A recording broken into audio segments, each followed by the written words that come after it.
नमस्कार. रयत शिक्षण संस्थेच्या Rayat online school education for junior college या प्रकल्पात आपलं स्वागत आहे. Myself Attar M.N. from Mahatma Gandhi Secondary and Higher Secondary School, Umraj. आजचा आपला टॉपिक आहे बायोलॉजीमधला respiration and circulation. Respiration and circulation ह्या दोन वेगवेगळ्या फिजिओलॉजिकल ॲक्टिव्हिटी जरी असल्या तरी त्या इंटरडिपेंडंट आहेत, इंटर रिलेटेड आहेत, एकमेकांच्यावरती अवलंबून आहेत. Firstly we are going to see what is respiration. Respiration म्हणजे मराठी त्याला श्वसन म्हटलं जातं. श्वास आत घेणे आणि बाहेर सोडणे म्हणजे श्वसन. All living organism require energy, ऊर्जा लागते, to carry out various life processes. सजीवांना जगण्यासाठी ऊर्जेची आवश्यकता असते.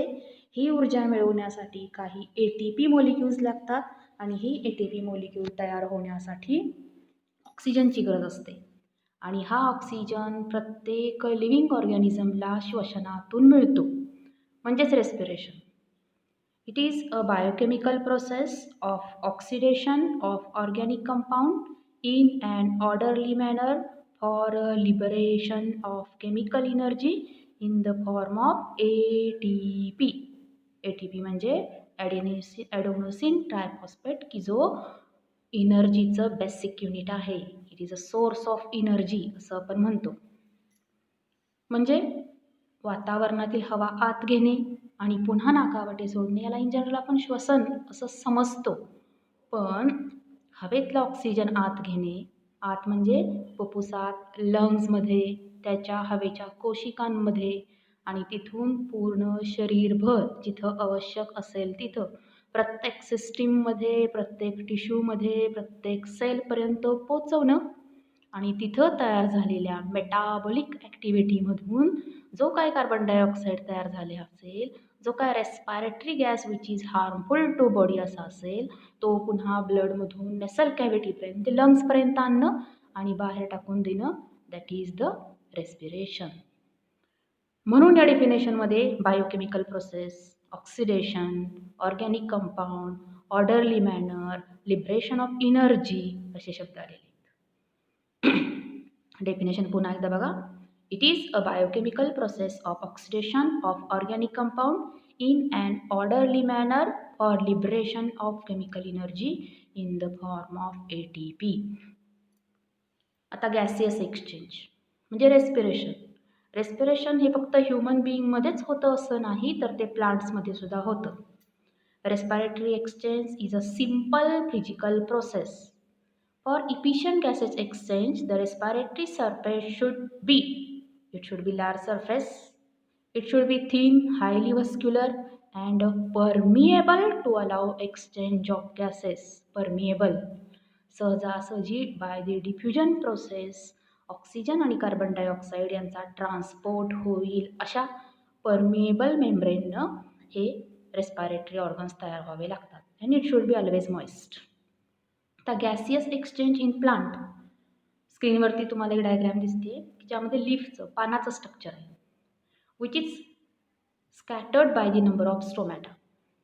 Stomata is nothing but the respiratory opening और द पोअर, पर्णरंध्र, the pore which is present on the leaves which is maximum at the lower surface. हे पर्णरंध्र आहे की ज्याच्या मदतीनं एक्सचेंज ऑफ गॅसेस प्लांट्समध्ये चालतं.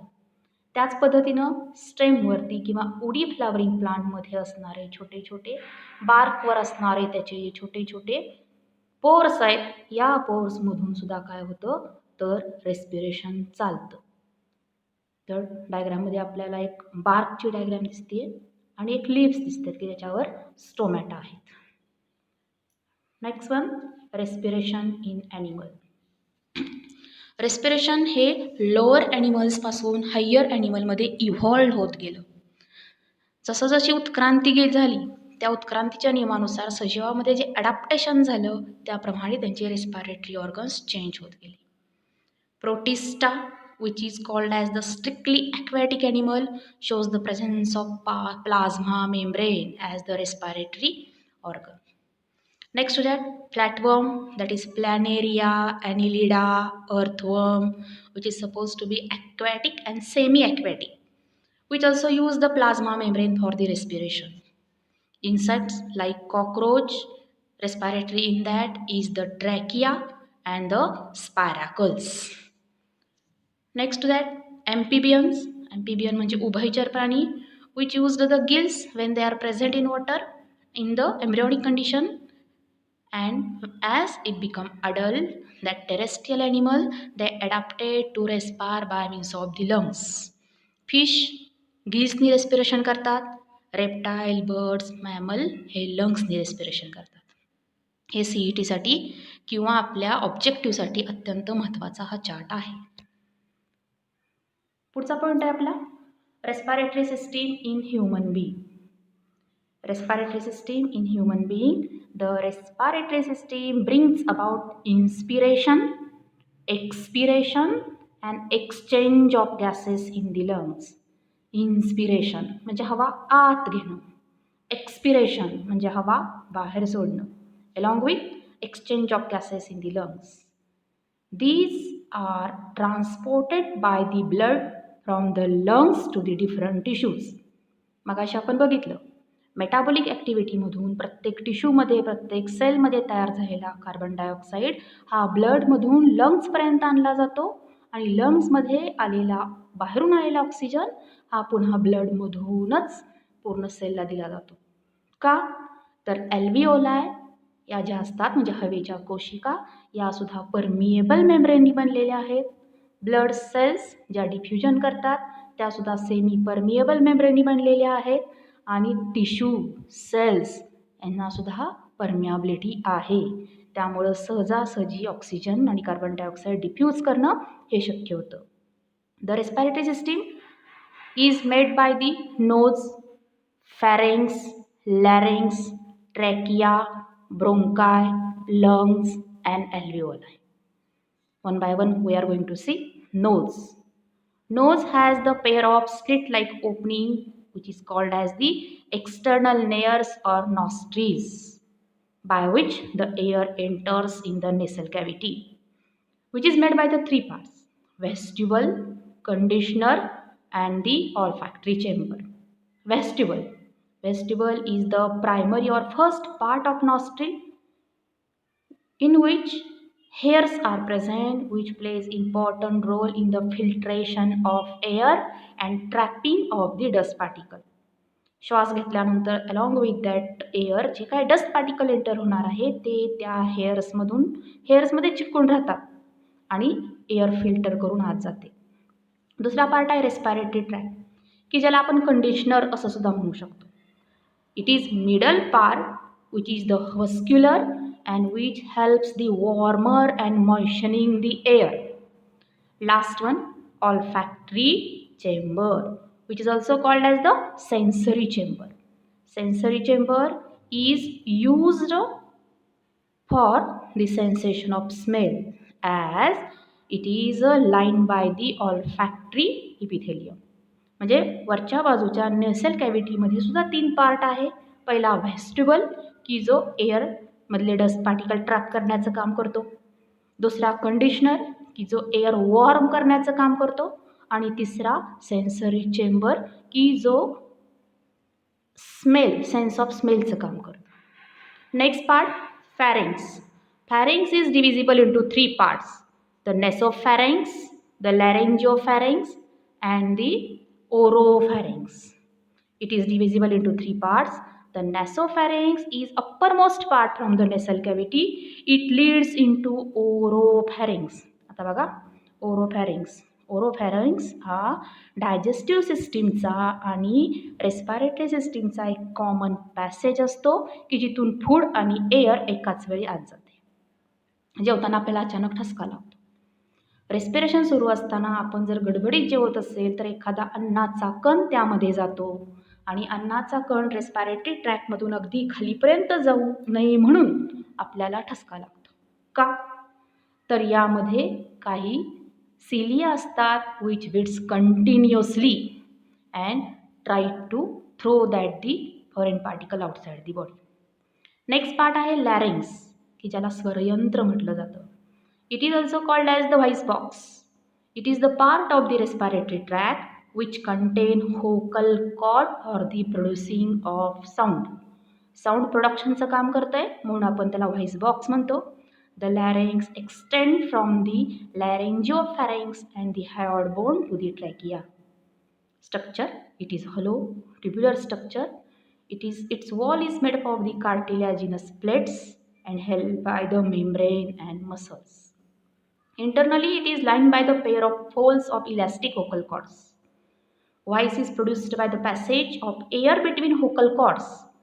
एअर मध्ये व्हायब्रेशन होऊन साऊंड तयार होतं म्हणून या पार्टला आपण काय म्हणतो, लॅरिंग्स. विच इज प्रोटेक्टेड और guarded by the flat like structure called as the epiglottis which prevents the entry of food into the trachea. का तर हा कॉमन पॅसेज आहे, चुकून अन्नाचा घास रेस्पिरेटरी ट्रॅकमध्ये जाऊ नये म्हणून it is prevented by the epiglottis. Next part, trachea, which is also called as the windpipe.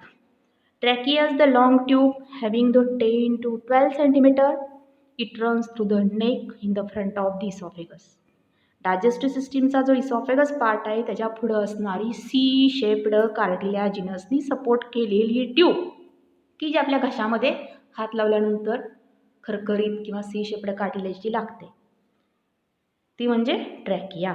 Which is also called as the wind pipe, म्हणजे ॲक्च्युली त्यातूनच श्वास आत जातो. Which is supported by the C shaped cartilaginous rings which prevent the collapsing of trachea.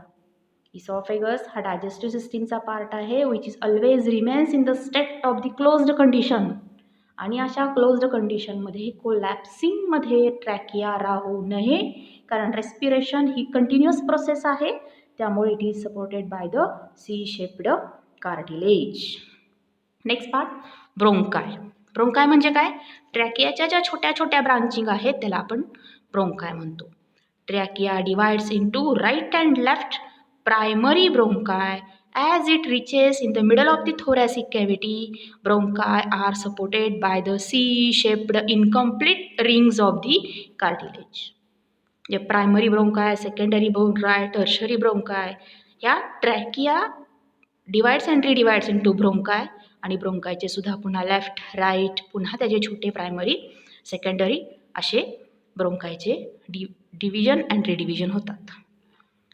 Next part, lungs. Lungs are the main respiratory organ of human. One pair, which is a spongy and elastic, are present in the thoracic cavity. Lung is enclosed and protected by the double pleural membrane, outer parietal and inner visceral membrane.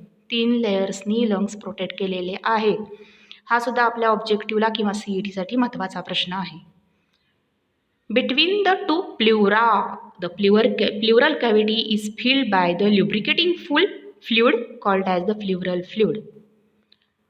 बायोलॉजीमधले प्रत्येक delicate organs, ज्याला आपण vital organs म्हणतो, vital organs म्हणजे माणसाला जिवंत ठेवणारे organs, याच्यावरच्या बाजूला प्रोटेक्शनला membranes असतात. ते मेम्ब्रेन्स थोडेसे नकळतपणे एकमेकांपासून सेपरेट असतात, म्हणजे त्यामध्ये स्पेस असते, आणि each and every space is filled by the fluid. It is secreted by the membrane. The right lung is larger and divided into 3 lobes, while left lung is smaller and divided into 2 lobes. Next, या लंग्समध्ये air sacks असतात, हवेच्या कोशिका असतात, की ज्यांना आपण एल्विओलाय म्हणतोय, की मग अशा आपण जे म्हटलं परमिएबल मेम्ब्रेनची बनलेलं एल्विओलाय. These are thin-walled, lobulated structure like a bunch of grapes. द्राक्षांचा जसा बंच दिसतो त्या पद्धतीने हे एल्विओलाय दिसतात. Each alveoli is surrounded by the network of capillary of a pulmonary artery and vein. These have this elastic wall made by the single layer of squamous epithelium. आपल्यासाठी महत्त्वाचं काय तर हे ॲल्विओलाय कशा आहेत, सेमी परमिएबल मेम्ब्रेननी बनलेल्या आहेत, आणि जिथे डिफ्युजन होणार आहेत त्या कॅपिलरीज कशा आहेत, त्यासुद्धा सेमी परमिएबल मेम्ब्रेननी बनलेल्या आहेत. आता या रेस्पिरेटरी सिस्टीमच्या टॉपिकमध्ये तुम्हाला प्रश्न कसा येईल, describe in detail respiratory system of man along with neat label diagram, किंवा शॉर्ट नोट विचारतील लॅरिंग्सची, फॅरिंग्सची, एल्व्हिओलायची, लंग्सची. Next point, mechanism of respiration. यामध्ये 4 पॉईंट आपण बघणार आहे. Breathing, external respiration, internal respiration and cellular respiration. पहिला ब्रीदिंग. ब्रीदिंग, डीप ब्रीदिंग, श्वास घेणं, की ज्याच्यामध्ये इन्स्पिरेशन आणि एक्सपिरेशन सारखे 2 पॉईंट इंटरनली सांगितलेले आहेत. Respiration is a biological process involving exchange of gases between the atmosphere and lungs, in which breathing, it is a physical process by which gaseous exchange takes place between the atmosphere and lungs. It involves the 2 steps. These are the inspiration and expiration. नावाचा अर्थ आहे. Inspiration म्हणजे हवा आत घेणं, expiration म्हणजे हवा बाहेर सोडणं.